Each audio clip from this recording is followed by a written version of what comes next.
नमस्कार, मी रंजिता माझ्या युट्यूब चॅनलवर तुम्हा सर्वांचे खूप खूप स्वागत करते। आज आपण बनवतोय क्रीमी सॉफ्ट मार्केट सारखी थंडगार लस्सी। एकदम सोपी पद्धत आहे लस्सी बनवण्याची। अगदी 5 मिनिटात घरच्या घरी लस्सी बनवू शकता तुम्ही। किती छान आहे। चला तर रेसिपी सुरू करूया। लस्सी बनवण्यासाठी मी अर्धा लिटर दुधाचं दही बनवून घेतलेलं आहे। लस्सीसाठी आपल्याला दही खूप आंबट नाही लागत। दह्यावरची मलाई काढून घ्यायची। आपल्याला अगदी मार्केटमध्ये मिळते तशी क्रीमी अशी लस्सी बनवायची आहे। मलाईदार लस्सी बनवायची आहे। साय काढून घ्यायची। लस्सी बनवण्यासाठी आपल्याला असं घट्ट दही लागते। बघू शकता तुम्ही किती घट्ट आहे। अशाच पद्धतीचं दही लागते आपल्याला। लस्सी छान घट्ट होण्यासाठी असं घट्ट दही घ्यायचं। कपानी मोजलं तर हे 1.5 कप दही आहे।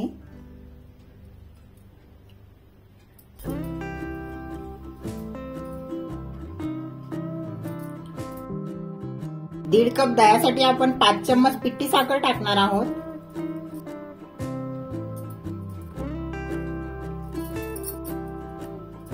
अर्धा चम्मचला कमी विलायची पावडर टाकायची।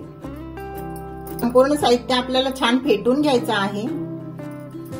तुमच्याकडे जर रई असेल तर त्यांनी छान फेटून घ्या।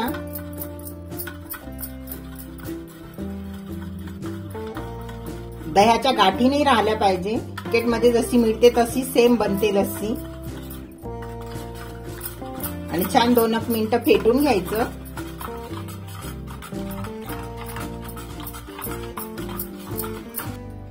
दही जर खूप पातळ असेल तर लस्सी पातळ बनते। मला जर घट्ट लस्सी बनवायची असेल तर दही तुम्ही 5 मिनिटं चाळणीवर ठेवू शकता। एक्स्ट्रा पाणी निघून जाणार। दह्याची तुम्ही लस्सी बनवू शकता। लस्सी छान फेटून झाली। अर्ध्या तासासाठी आपण हे फ्रीज मध्ये ठेवूया। लस्सी फेटून झाली। मलाई थोडीशी फेटून घ्यायची।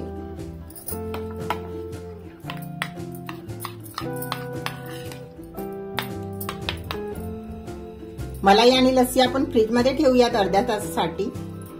त्या तासाने बघा मस्त अशी घट्ट लस्सी झालेली आहे आपली। छान सेट झालेली आहे। मलाई पण बघा छान अशी सेट झालेली आहे।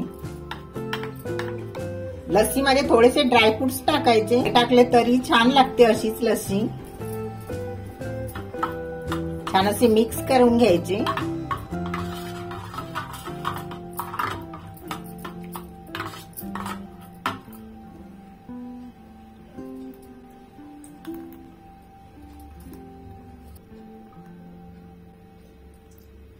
ग्लास मध्ये लस्सी काढून घ्यायची आणि लस्सीवर 1 चम्मच मलाई टाकायची। मस्त क्रीमी अशी लस्सी तयार आहे आपली। नक्की तुम्ही अशा पद्धतीने ट्राय करा। मार्केट सारखी लस्सी एकदम घरच्या घरी बनवू शकता तुम्ही। थोडेसे ड्रायफ्रुट्स,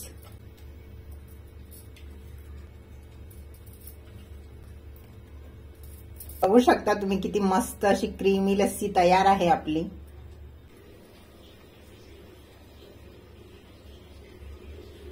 आणि घट्ट पण बघा किती। अशा पद्धतीने ट्राय करा आणि लस्सी कशी झाली ते नक्की सांगा।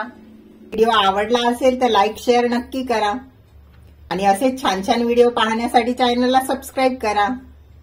संपूर्ण व्हिडिओ बघितल्याबद्दल खूप खूप धन्यवाद। थँक्यू।